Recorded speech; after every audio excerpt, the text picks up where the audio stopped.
নমস্কার, life with মোমের আরও একটা ব্লগে আপনাদের সবাইকে অনেক অনেক স্বাগত জানাই। আশা করছি আপনারা সবাই খুব ভালো আছেন আর সুস্থ আছেন। আর আমি একটা সপ্তাহ কোনো ব্লগই শেয়ার করতে পারিনি আপনাদের সাথে, কারণ শরীরটা একদমই ভালো ছিল না, প্রচণ্ড জ্বর হয়েছিল। তো সেই জন্য আমি বিছানা থেকে উঠতেই পারছিলাম না একদম। তো চলুন আর বেশি কথা না বাড়িয়ে এবার ব্লগটা স্টার্ট করি।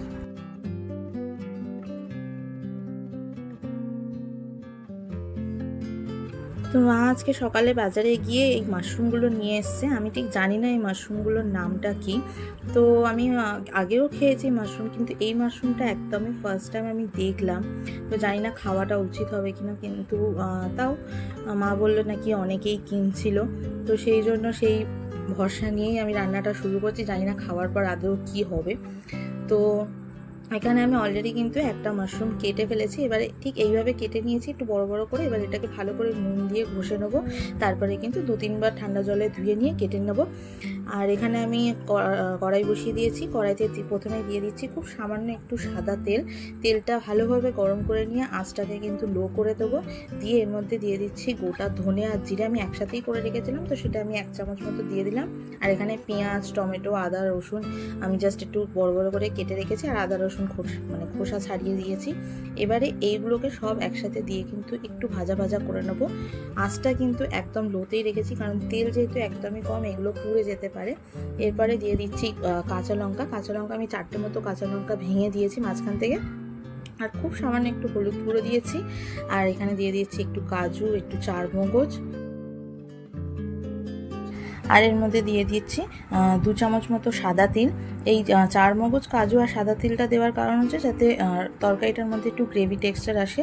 ব্যাস সবগুলো মিশিয়ে নিয়ে এবার লো ফ্লেমে এগুলো নরম হয়ে যাওয়া পর্যন্ত রান্না করে নিলেই হবে।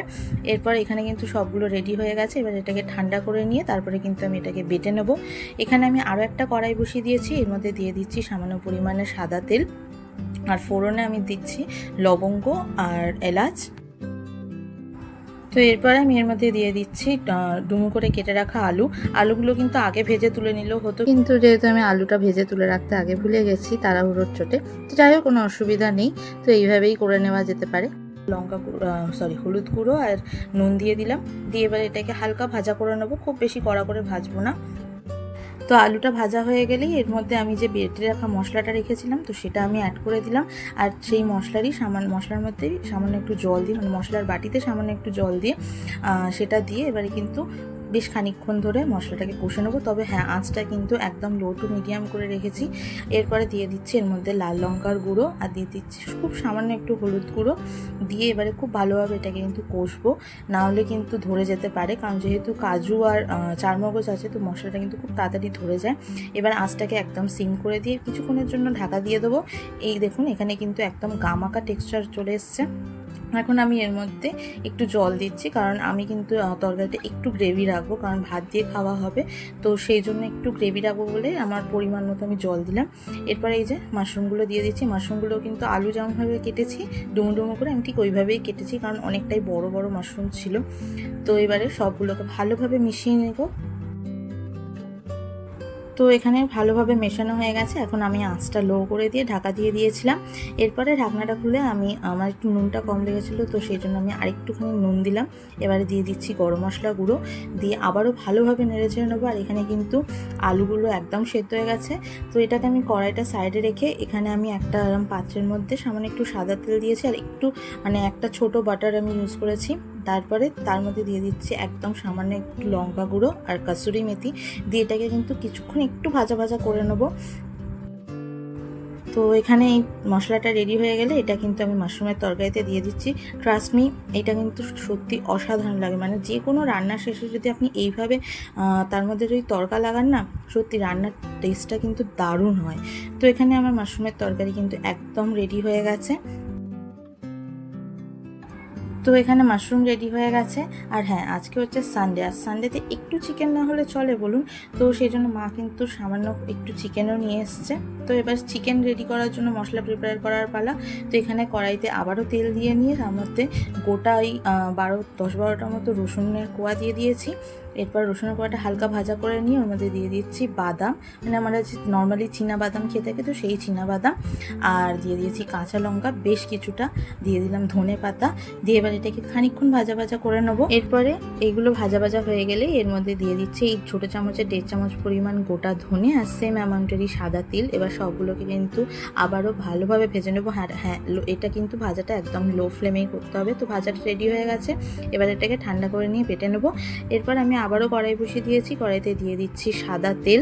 তো তেলটা যখন খুব ভালোভাবে গরম হয়ে যাবে এর মধ্যে অ্যাড করে দিচ্ছি কেটে রাখা আলু, আর এর মধ্যে সামান্য একটু নুন দিয়ে কিন্তু আলুটা ভাজবো। আজকে কিন্তু কোনো রকমের কোনো হলুদ অ্যাড করবো না রান্নাটায়।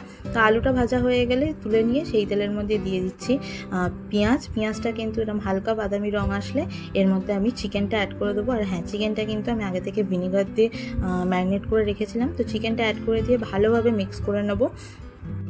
তো মিক্স করা হয়ে গেলে এবার আঁচটা লো ফ্লেমে রেখে কিন্তু চিকেনটা একটু জল ছাড়া পর্যন্ত সেদ্ধ করে নেবো। এরপর চিকেনটা থেকে যখন জল বেরিয়ে আসবে আর অর্ধেকটা চিকেন সেদ্ধ হয়ে যাবে, তো সেই পর্যায়ে আমি আলু ভাজাটাও অ্যাড করে দিচ্ছি। এই রান্নাটা আমি কিন্তু একটা ফেসবুকের ভিডিও দেখেছিলাম আর কি, ফেসবুকের ভিডিওতে। তো দেখে বেশ ভালো লেগেছিলো, তবে এর মধ্যে আলু ছিল না, আমি আলুটা অ্যাড করেছি।